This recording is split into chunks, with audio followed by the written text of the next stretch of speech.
quiero invitarlos a que oremos. Oremos, y esta mañana vamos a hablar de un asunto doble para Dios en esta tarea de que ustedes y yo como pueblo de Dios llevemos su mensaje a la ciudad. Ustedes y yo no estamos en esta ciudad por ocio. Dios nos ha puesto acá con un propósito, y el propósito simple de Él es que le contemos a otros el mensaje de Él. Escúchenme esto, no que hablemos de nuestra organización religiosa, es lo que menos le interesa a Él, es que hablemos de Él.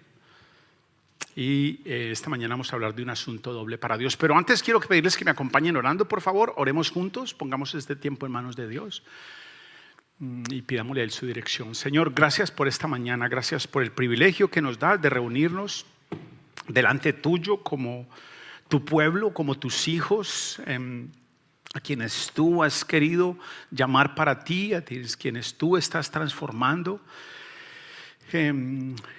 Nos presentamos con inmensa expectativa, pero con una profunda gratitud por habernos tomado para ti, por haber hecho lo que has hecho para nosotros. Y venimos implorando que en tu santidad, en tu justicia, en tu compasión nos dirijas, nos hables. Pídele al Señor que le hable a su corazón. Dígale: Señor, háblame, necesito tu voz. Pídale, Señor, no dejes que me distraiga demasiado de los pensamientos que hay en mi mente en este momento, o de los planes que tengo, o de los miedos que tengo, o de las luchas que tengo. Dígale: Señor, háblame a mi corazón, te necesito. Pídele al Señor que hable a mí, que me use, que independiente de lo que yo soy, Él use mi vida, y que nos hable esta mañana desde su palabra.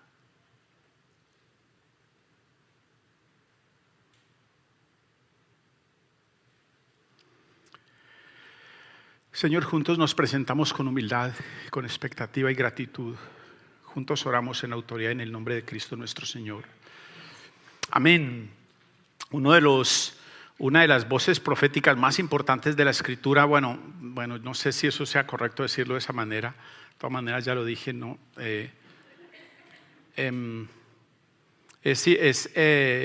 Isaías, en uno de los momentos de su profecía, cuando Dios lo llama, él dice que una voz le dice a él que proclame, y él pregunta: ¿y qué voy a proclamar? Y la misma voz le dice que todo mortal es como la hierba, y toda su gloria como la flor del campo.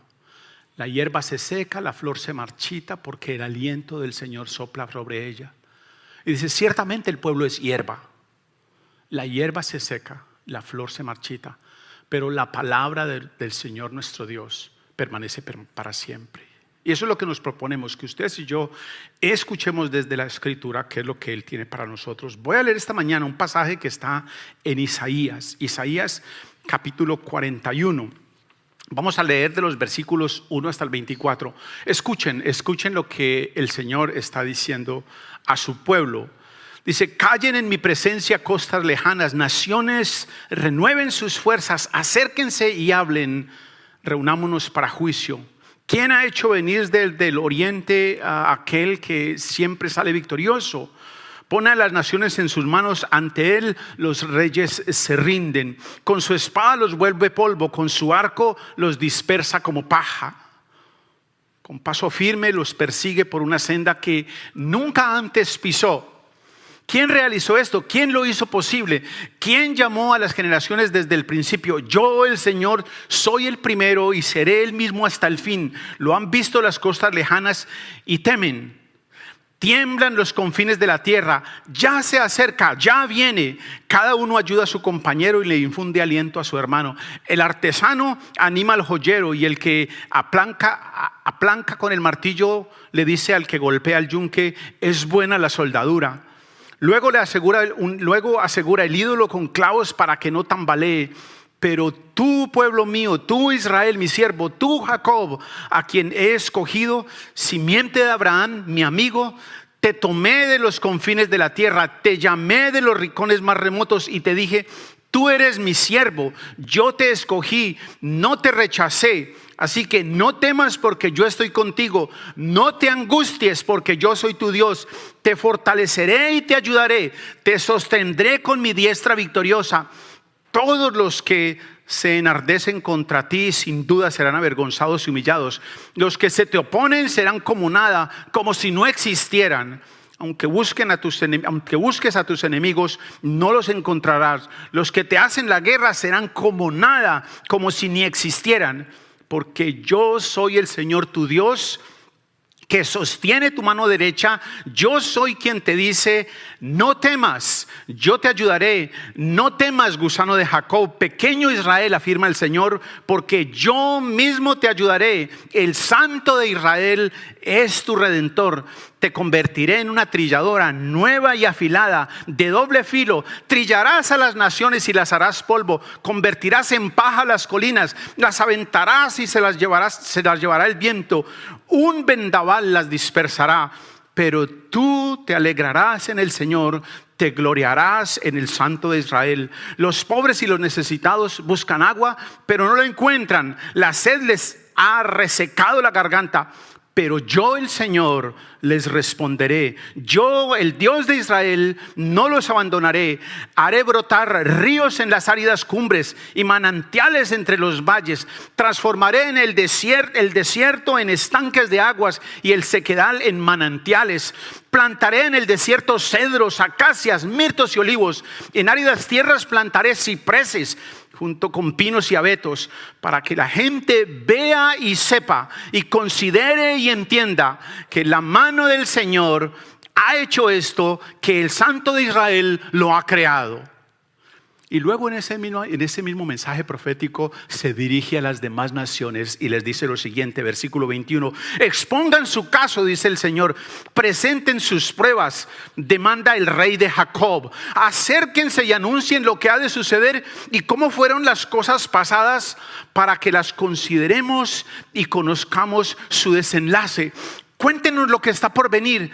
Digan qué nos depara el futuro. ¿Hacia dónde se dirige esto? ¿Hacia dónde va a terminar el fin? ¿Qué es lo que va a pasar? Dice, así sabremos que ustedes son dioses, les dice el Señor. Hagan algo bueno o malo para verlo y llenarnos de terror. La verdad es que ustedes son nada, y aún menos que nada sus obras. Abominable es quien los escoge, quien confía en ustedes. ¿No les parece extraordinario? Y esto es solo una porción de este libro, donde el Señor nos dice qué piensa Él de nosotros, cuál es su intención de nosotros y cómo Él ha calificado y juzgado a los demás dioses de las naciones. Y de hecho Dios los pone como en el estrado y les dice, ok, hagan algo.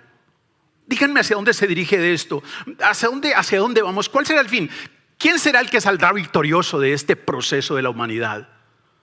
Y luego el Señor con toda seriedad les dice, la verdad, ustedes son nada. El pueblo de Israel, el pueblo de Dios, estaba en ese momento, yo no diría si en su momento más bajo, pero en un momento muy bajo. Muchas generaciones habían estado sin tener en cuenta la voz de Dios.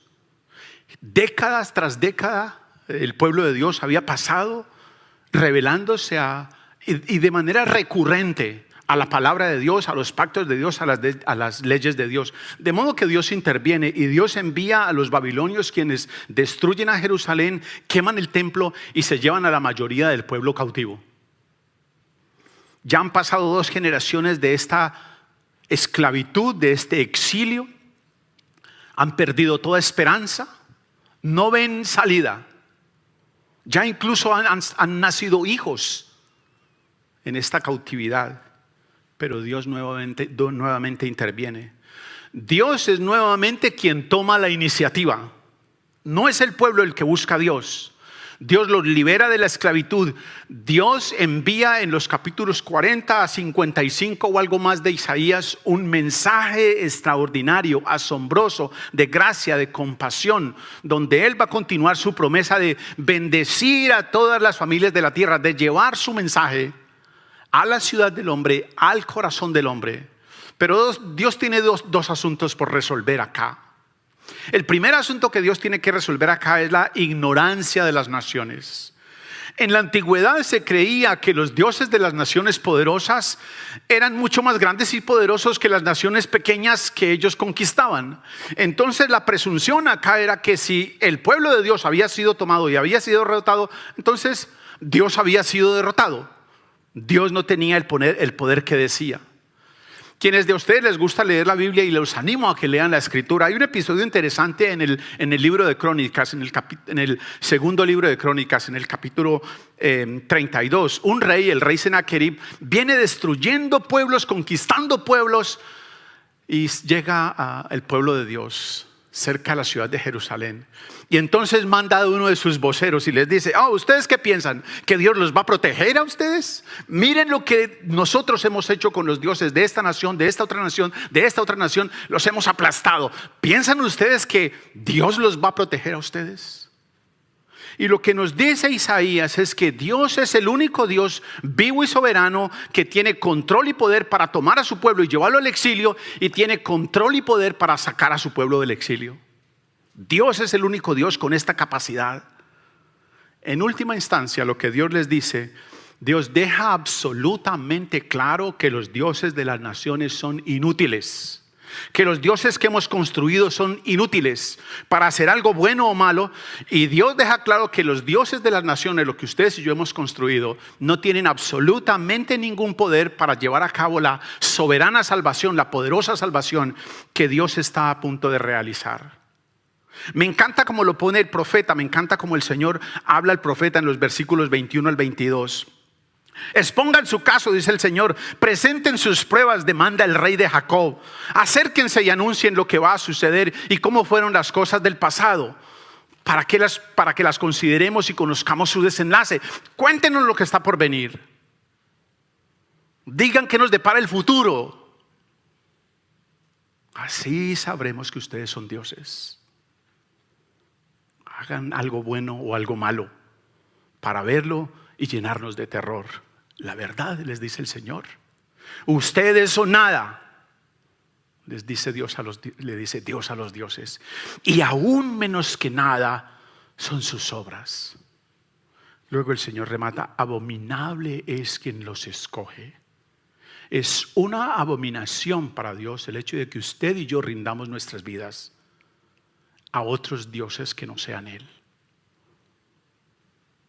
Dios está dejando bien claro la posición, el valor de estas deidades. Los dioses de las naciones han sido desenmascarados, han sido destronados, y quienes creen en ellos han sido humillados.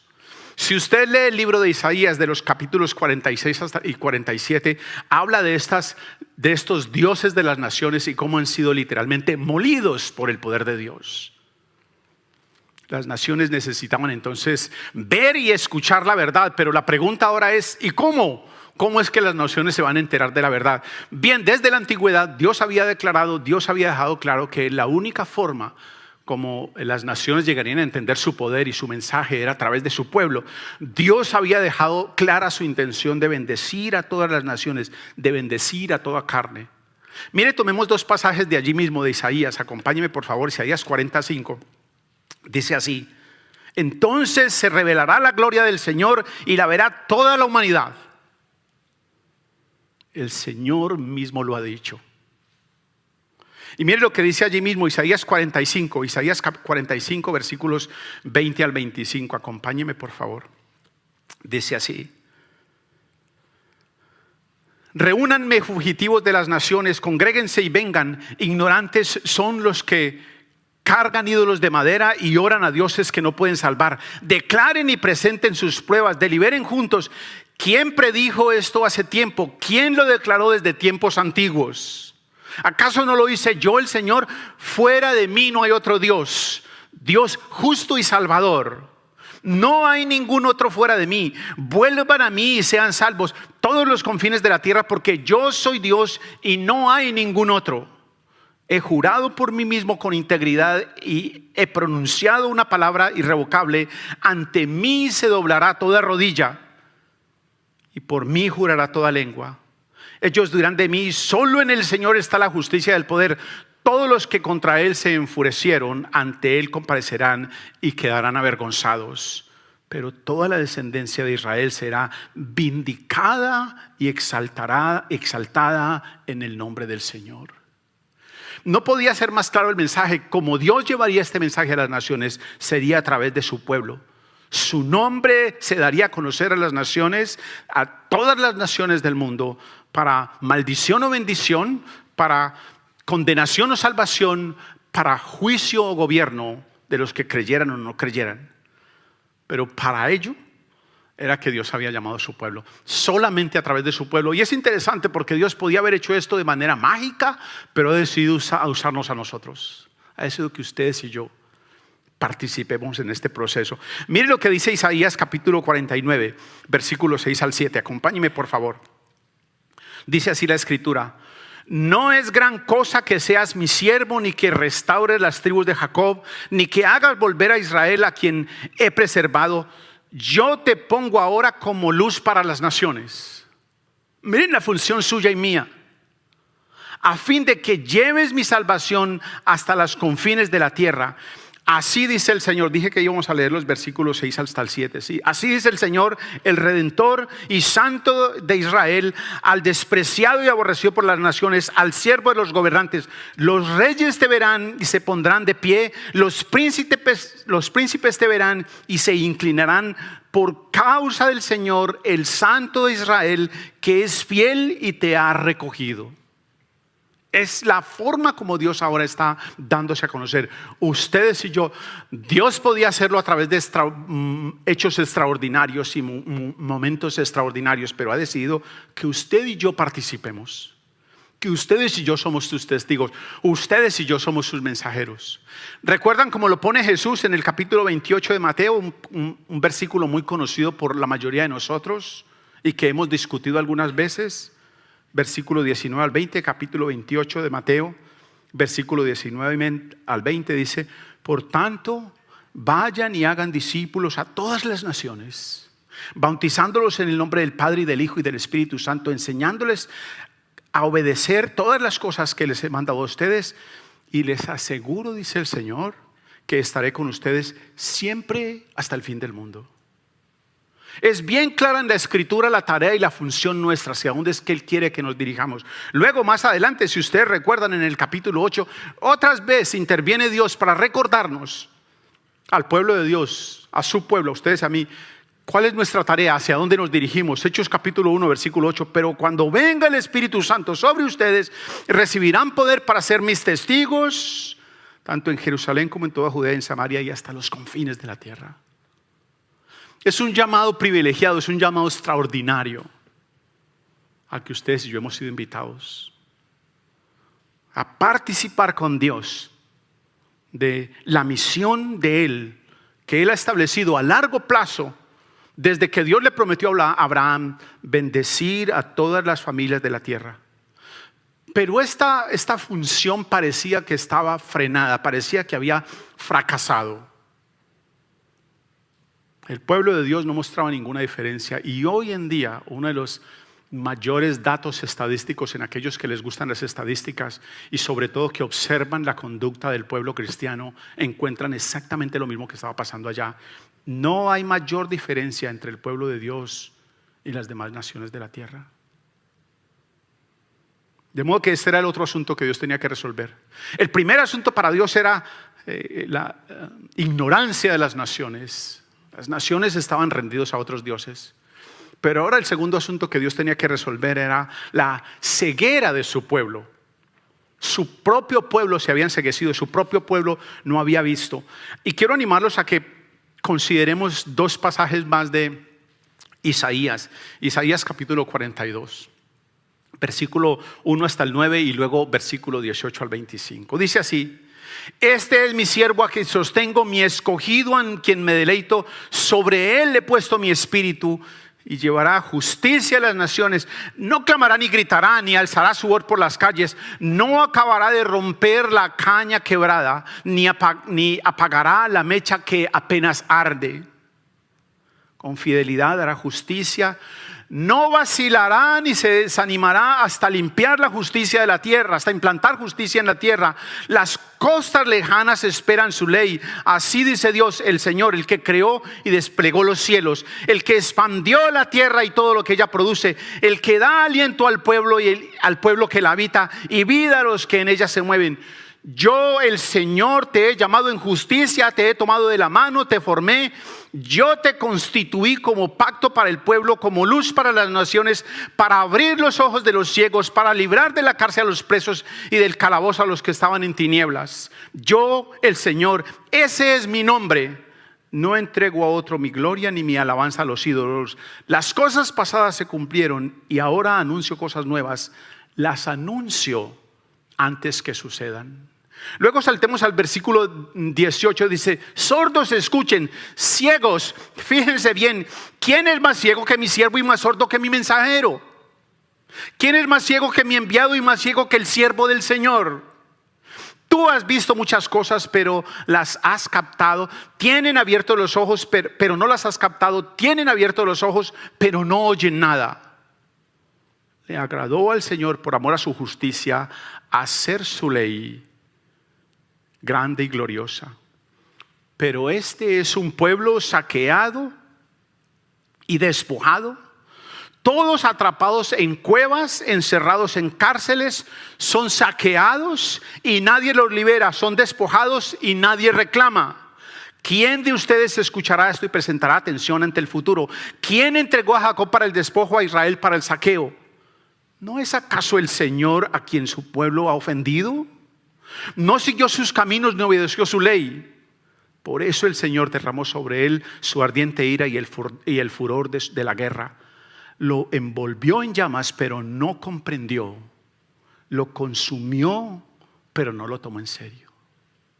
Isaías en este episodio describe dos cosas interesantes. Hace un contraste, yo diría una paradoja colosal, extraordinaria, única. Nos presenta por un lado al siervo de Dios, quien encarnaría la justicia, quien encarnaría la identidad de la misión del pueblo de Dios. Y luego nos describe después de esta misión portentosa, esta misión exuberante del siervo de Dios, de traer justicia, de traer compasión, de traer adopción, de traer restauración. Luego nos describe a el único siervo de Dios, el único encargado de Dios en la tierra de llevar su mensaje, y lo describe como ciegos y sordos. Por un lado nos dice quién traerá la justicia, y por otro lado nos dice que a estos responsables de conducir la justicia, o invitados a conducir la justicia, a llevar la justicia, a llevar el mensaje, de repente se han quedado ciegos y sordos. Aún viendo las cosas no las consideran, aún oyendo las cosas no prestan atención. Este capítulo de Isaías retrata una realidad única del pueblo de Dios. El pueblo de Dios estaba en el exilio, y yo tendría que decir lo siguiente: el pueblo de Dios estamos como en el exilio. Pareciera que de alguna manera nosotros hemos estado aislados de Dios, alejados de Dios, apartados de Dios, aunque sabemos quién es Dios. Hemos visto los hechos de Dios, conocemos la escritura de Dios, las promesas de Dios, los pactos de Dios, pero de alguna manera esta descripción que hace Isaías nos pone a nosotros casi que en el mismo papel. Un pueblo saqueado, un pueblo humillado a causa del juicio de Dios sobre ellos por la rebeldía nuestra a su palabra, por la falta de fe en lo que Él nos dice y nos ha prometido. Algunos llaman esto por la desobediencia. Ok, es porque no estamos creyéndole. Dios les había mostrado los grandes hechos de salvación, los grandes hechos de liberación, pero según nos dice la Escritura, estaban voluntariamente enceguecidos. Esta es la función principal del pecado. El pecado hace algo interesante. El pecado, que es no creerle los estándares y los órdenes, el ordenamiento que Dios ha dado para todas las cosas que ustedes tienen alrededor. El pecado, para que usted no se mate mucho investigando en su cabeza qué es el pecado, es simplemente la decisión nuestra de hacer las cosas a nuestra manera y no tomar en cuenta lo que Dios dice. Entonces, yo valoro la familia de acuerdo a mis principios o mis costumbres o mi cultura, no lo que Dios dice.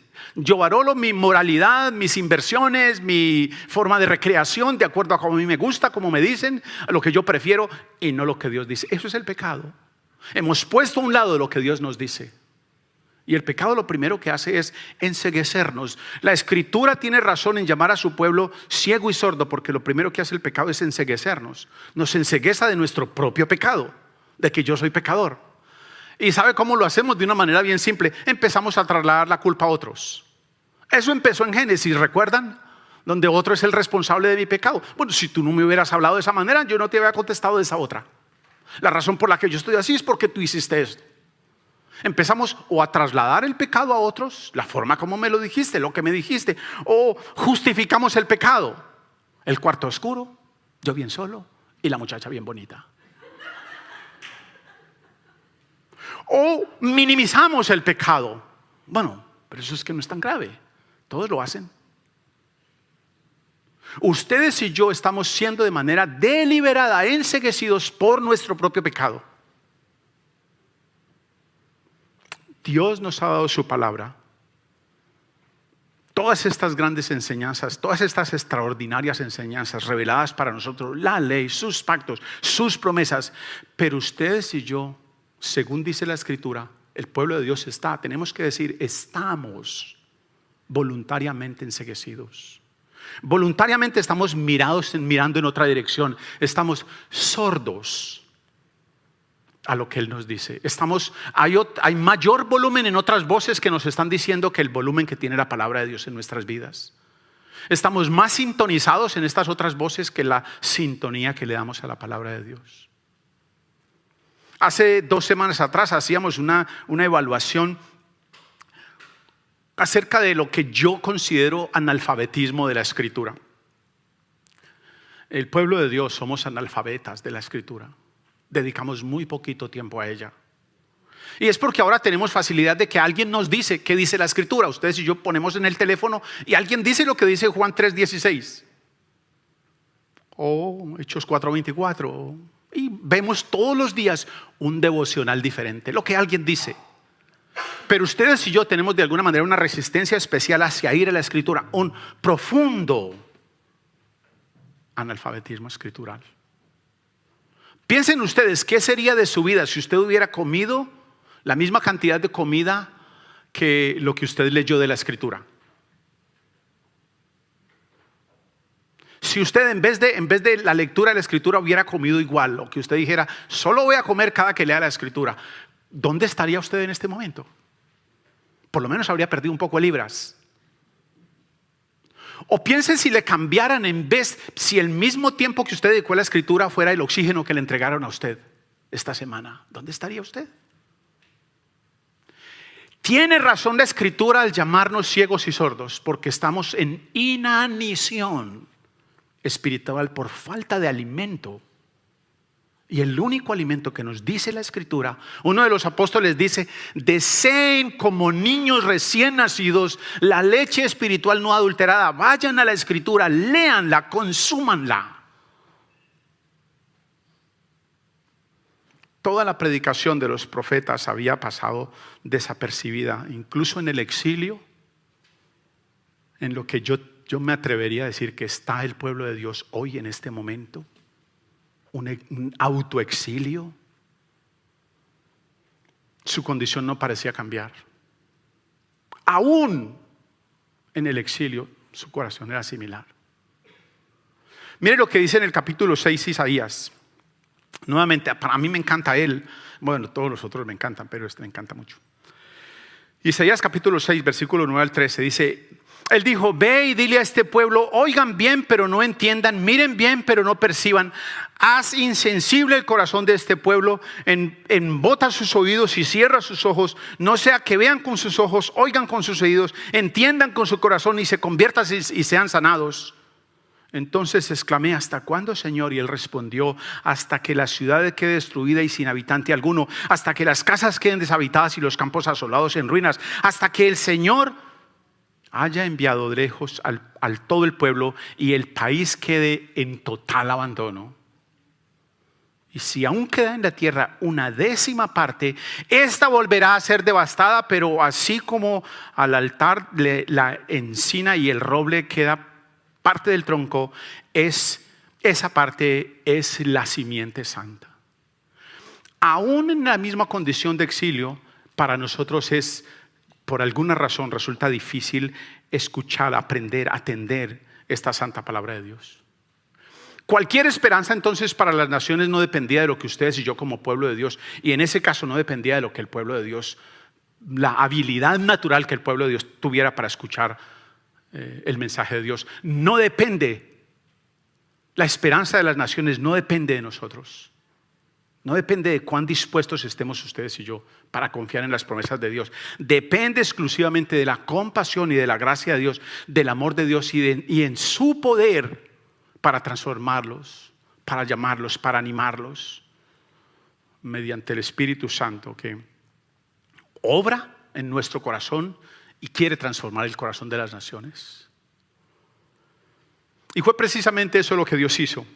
Dios prometió a favor nuestro que un día Él vendría y haría todo nuevo, haría una gran cosa nueva para salvarnos. Entonces ustedes y yo leemos en la Escritura: y el Verbo fue hecho carne y habitó entre nosotros y vimos su gloria, gloria como del unigénito del Padre, lleno de gracia y de verdad. Aunque no parezca, aunque ustedes y yo no veamos, aunque no parecía haber esperanza, aunque para usted y para mí no pareciera que haya esperanza, aunque no parece haber luz, aunque todo lo envuelve la oscuridad, su luz estaba, su luz está, su luz brillará. Aunque ustedes y yo seamos aturdidos por las noticias, por los movimientos culturales, por los movimientos sociales, por la decadencia moral, en verdad lo que está pasando es que su luz está brillando.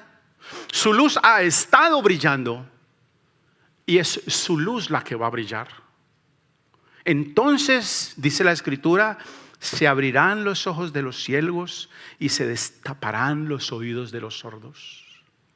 Leamos 2 pasajes y oramos. Isaías capítulo 35. Se alegrará el desierto y el sequedal, se regocijará el desierto y florecerá como azafrán. Florecerá y se regocijará, gritará de alegría. Se le dará la gloria del Líbano y el esplendor del Carmelo y de Sarón. Ellos verán la gloria del Señor y el esplendor de nuestro Dios. Fortalezcan las manos débiles, afirmen las rodillas temblorosas. Díganlos de corazón temeroso, sean fuertes, no tengan miedo. Su Dios vendrá con venganza, con retribución divina. Vendrá a salvarlos. Se abrirán entonces los ojos de los ciegos y se destaparán los oídos de los sordos. Saltará el cojo como un ciervo y gritará de alegría la lengua del mudo.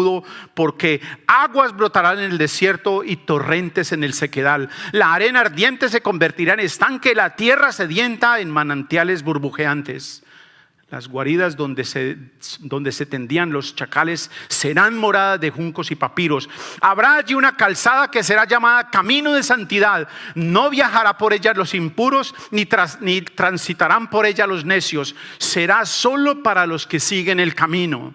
No habrá allí ningún león ni bestia feroz que por él pase. Allí no se les encontrará. Por allí pasarán solamente los redimidos y volverán los rescatados por el Señor y entrarán en Sión con cánticos de alegría, coronados de una alegría eterna. Los alcanzará la alegría y el regocijo y se alejarán la tristeza y el gemido.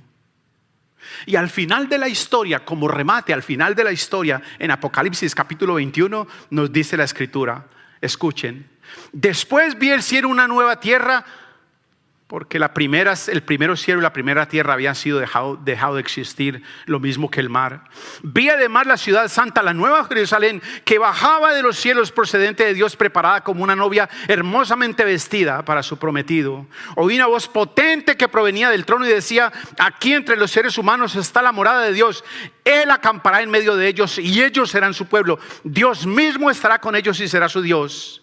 Él les enjugará toda la lágrima de los ojos. Ya no habrá más muerte, ni llanto, ni lamento, ni dolor, porque las primeras cosas han dejado de existir. el que estaba sentado en el trono, dijo: yo hago nuevas todas las cosas, y añadió: escribe, porque estas palabras son verdaderas y dignas de toda confianza. También me dijo: ya todo está hecho. Yo soy el alfa y la omega, el principio y el fin. Al que tenga sed le daré a beber gratuitamente, agua gratuitamente de la fuente del agua de la vida. Oremos. Señor, damos gracias porque tu intención, tu plan, tu decisión incluye a todas las naciones, y eso nos incluye a nosotros. Gracias porque podemos ver que en este proceso no hemos sido dejados abandonados, que aunque hemos adoptado otros dioses, que aunque hemos adorado otros dioses, tú te has ocupado de revelarte a nuestros corazones, y como cantamos al principio, has derramado tu espíritu en nosotros. Gracias porque te has ocupado de quitar la ceguera de nuestro corazón, de quitar la sordera de nuestro espíritu. Gracias porque tú has resuelto para nosotros un asunto que era imposible, y a través de nosotros has querido, como nosotros mismos lo hemos recibido, llevar bendición a otros. Gracias porque aquellos del pasado confiaron en tus promesas y caminaron en ellas. Gracias porque ahora nos animas a que nosotros confiemos en tus mismas promesas y caminemos en ellas. No dejes que nos animemos demasiado cuando pensamos que este proceso está siendo demasiado largo. Más bien, Señor, te suplicamos que nos permitas descansar en tu poder sobre nosotros, en tu Espíritu Santo obrando en nosotros. Te lo pedimos juntos en la autoridad y en el nombre de Cristo nuestro Señor.